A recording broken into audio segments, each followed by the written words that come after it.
Hi, my name's Rufaro. I'm a dual stylist at Avenue Salons in Edmonton, Alberta, Canada. Today, I'm going to be doing a color melting technique on a 22-inch blonde wig.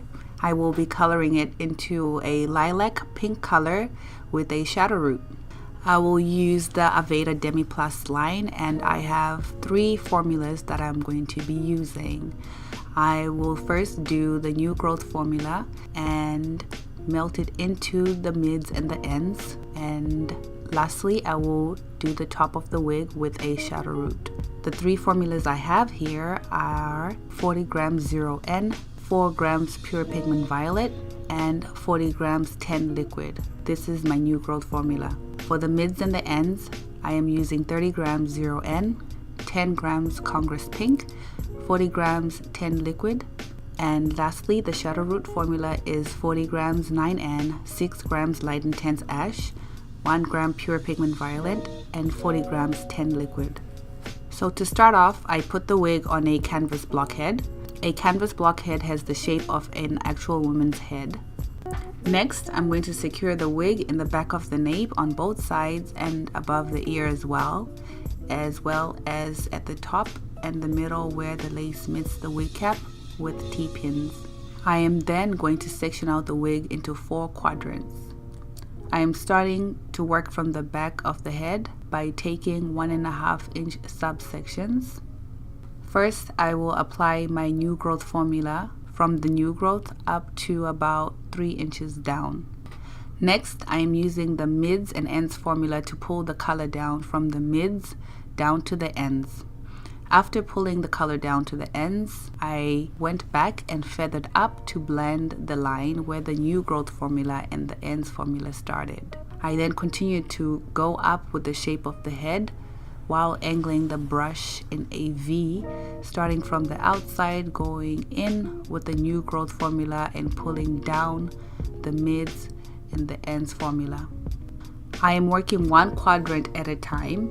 Now that I'm in the 2nd quadrant, I am going to go in and do the same steps I did in the 1st quadrant. In addition to this, I am going back and looking and checking the saturation, and anywhere where it's not properly saturated, I am going to go back in that section and massage in the formula in a back and forth motion.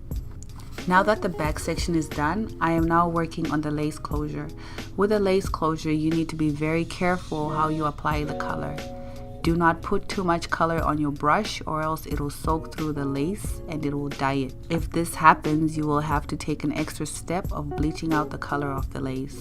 I start off by parting the wig in the middle and start applying the shadow root formula from the middle part, making my way down right to the right ear. Using the end of my brush, I am taking 1/2-inch horizontal subsections and applying the color starting right at the root by tapping the brush onto the hair and brushing it back very lightly.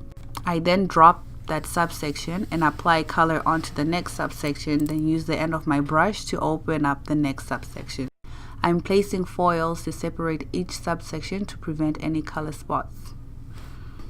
Once I'm done with the right side, I do the exact steps on the left side using my mirror to make sure I'm melting the colors evenly with the right side.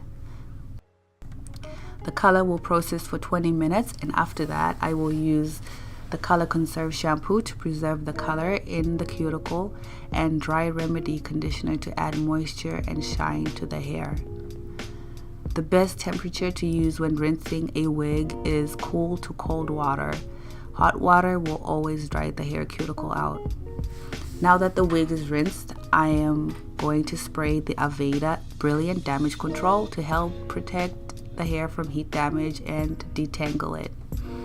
For a smooth and freeze-free finish, I will use the Aveda Smooth Infusion Styling Cream. I also like to use the Aveda Light Elements Smoothing Fluid while the hair is damp because their serum gives the hair a non-greasy shine once it's dry. As I am blow drying the hair, I am directing the airflow downwards to prevent any frizz and flyaways. Using a paddle brush, I'm smoothing out the hair using tension to smooth it out. The smoother you get the hair, the less time you spend styling it with the hot tool of your choice. And once the hair is dry, I will add some more smoothing fluid to tame any flyaways. And now it's time to curl. One thing to remember when styling wigs is that always give the hair time to rest. This will give you a smoother and clean finish. Alright, so this is the final look.